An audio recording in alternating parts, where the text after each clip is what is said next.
trade LeBron James.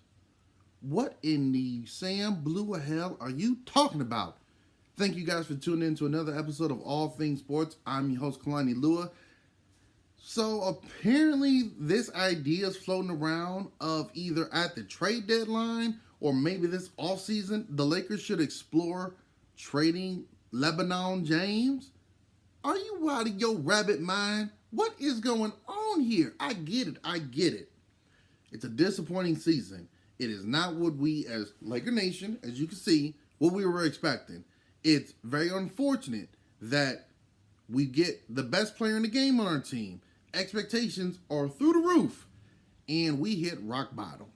Very, very unfortunate. I would only say the only good thing about this season is we are actually seeing the passion of our Laker fan base. A lot of times we get mixed in with the fans of, let's say, Miami or other places that are only there when teams are winning. We're only passionate when our team is doing good. But then, because it's LA, it's Hollywood, it's Southern California, sunny beaches, and other things to do, and celebrities, and TMZ, and all that other nonsense, that we're not looked at as true sports fans. If you're a Laker fan, oh, you guys aren't real sports fans. You're not like New York or Boston or Chicago or no. Yes, the hell we are. We love our Los Angeles Lakers. And we're showing our passion for it by our disappointment in this season. Unfortunately, when you're disappointed as a fan, you come up with some of the most absurd things imaginable to say, hey, what if the team did this? And you talking about trading LeBron James. That has got to be one of the most asinine 10, 11, 12 ideas I've ever heard. But let's have a little fun with that idea. How about that? What you say, huh? I'll roll with you on this one. Let's say this did come about. Let's just say a conversation came up. Let's just have some fun, okay? Fantasy world, okay? Don't get too serious, but let's have some fun.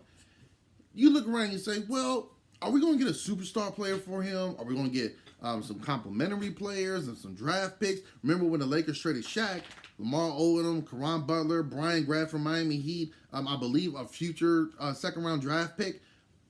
Nobody that really stood out, but you got three quality players, veteran players. Lamar Odom obviously turned out to be a very good player for us later down the road. Caron Butler still has some thread left on the tires. Unfortunately, just didn't fit in with us. I really would like if Caron Butler would have stayed with the Lakers just a little bit longer and seen what he could have been with us going forward. But understand, some things just don't work out.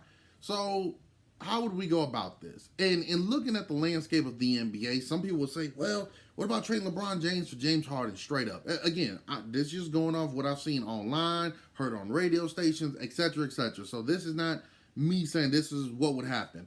I doubt Houston will want to give up their MVP and James Harden. But, LeBron is an enticing piece. What about New York? Before all their debacle, they give up some draft picks, Zion Williams, this and that. It's New York. They get LeBron. It seems like James Dolan is more worried about fans, abandoning fans who say, hey, sell the team, as opposed to actually putting together a good quality team. Oh, okay, maybe. What about the Celtics? They give you maybe Tatum, Brown, Rozier, draft picks. Okay, but Lakers, Celtics don't necessarily have a trade history between one another, two rivals. Okay. One particular trade came up that it didn't come up. I thought of, and I actually think this makes sense for both teams involved. This is not a pro-Laker trade. This is both teams winning. I think it's the Philadelphia 76ers. If you look at it, LeBron was going to go there, possibly, or at least they were an option during the offseason. You got Ben Simmons, you got Joel Embiid. At the time, you had Markelle Fultz, which we didn't realize that his shoulder was going to be that bad and affect his jump shot so much. JJ Redick is there. Robert Covington was there. Okay, it seemed good. But then rumors were going around that, Embiid and Simmons, as good as they are, they don't like to work hard. They don't like to put in the time in practice, and they don't necessarily get along with one another. And I don't think LeBron wanted to go there with two young guys who are immensely talented but don't want to put in the same work effort that he does and don't necessarily get along. He's like, no, I'm not trying to get involved in that drama. Okay, but if you was to be traded to Philadelphia, let's say, instead of for Joel Embiid, Ben Simmons, a.k.a. LeBron Light. Okay, well, why would Ben Simmons? The reason I pick Ben Simmons is, one, if you're the Lakers, hey, you get someone who plays just like LeBron James, without the jump shot, obviously. He's young. He's a former number one overall pick. He's dating one of the reality girls. One of them Kardashians, I believe. I don't know, but that's right here. He was dating one of those girls. But he does show the qualities of being a star. You bring him to LA, he can then enhance his profile, his portfolio, so to speak, by being out there, sunny California, the connections, but also his game on the court, the dribbling, the passing, the get into the lane, the rebounding, all he it can work. It can work. Then you can say, okay, well, he's a guy that needs the ball in his hands, not so much though to dominate the scoring, but more so to facilitate it, get it to our young guys. Okay, we can work with that. He's a young guy, so maybe he connects better with Ingram, Kuzma, and Ball a little bit. So you say, okay, well, we can work that out. If you're the Sixers, you say, why would we give up Ben Simmons? Well, you got Joel Embiid, who I would say I would want to keep him as opposed to Ben Simmons for this reason. He shows more of an all-around game. He can shoot the three, turn around jump shots, post up, dribble. He can pass. He can rebound. He defends. He's very much embracing the city of Philadelphia. We saw the video of him running through the streets of Philadelphia at night. And he's just somebody that, if healthy, in the past couple of seasons, he's shown he can stay healthy for the most part. If he's healthy, it is hard to find a good quality big man. In today's NBA, I'm not saying guards are easy to come by, but they're far more easier to see than it is for big men out there. I mean, think about the NBA draft coming up this season. Zion Williams is looked at as what? A power forward / small forward?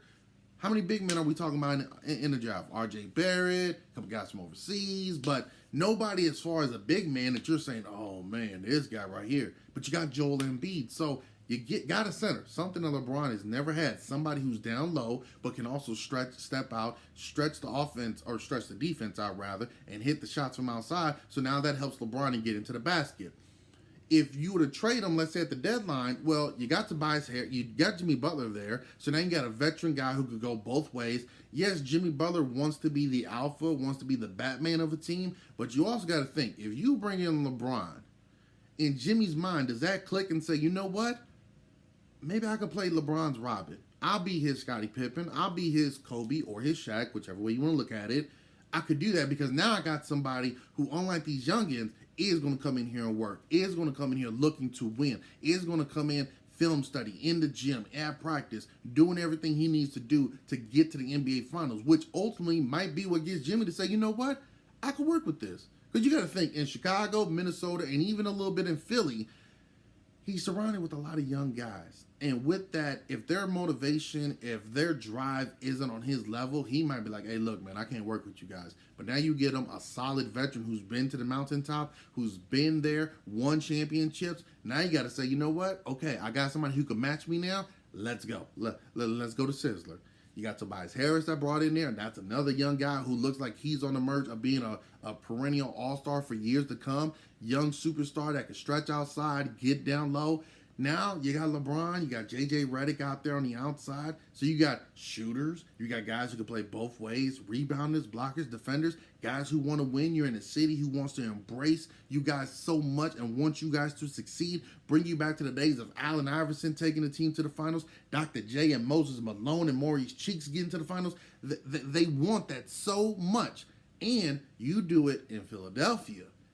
Not as big of a market as New York or LA. Still a big market though. But you win in Philadelphia, you immediately become an all-time legend in not only the city, but also the NBA and bringing one of its prominent franchises back to glory. Also, you become the first major player, because we've seen others, but the first major player to win a championship with 3 different franchises. That in itself already helped your legacy surpass that of Kobe or Michael Jordan, whatever the case may be, okay? So, doesn't that kind of work out for both teams?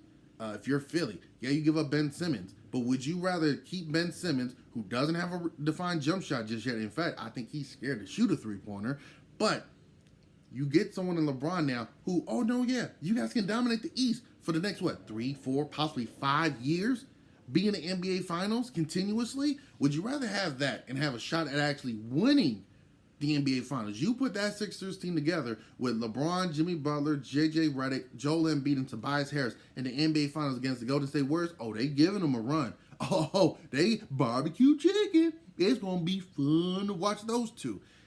if you're the Sixers? Wouldn't that make more sense? As opposed to, man, if we get matched up against the Celtics, maybe we don't get past them. The Raptors are doing good. Milwaukee. It's questions on if you guys can get out the East. With LeBron, it's almost no questions if you're going to be able to get out the East because he proved with Cleveland he can get out the East. Now you put him on that team, and if you're the Lakers, you get a star player who, yes, I talked about his jump shot not being there, but you got guys like Kyle Kuzma, Brandon Ingram, Lonzo Ball, whose jump shot is getting better. Don't know what's up with those free throws, though. Man, that's confusing. But you got that. You got the fact that now you can run up and down the court, almost like Showtime Lakers. Given his size and skill set, Magic Johnson can kind of mentor him a little bit, kind of show him some ways, because Magic, one of the problems probably with him coaching, he can't teach every guard how to see the floor like he does, how to run like he does. But someone like Simmons, who's young, plays like him, and has the same physical traits, maybe a little bit more athletic, he can definitely say, hey, man, do this, do that,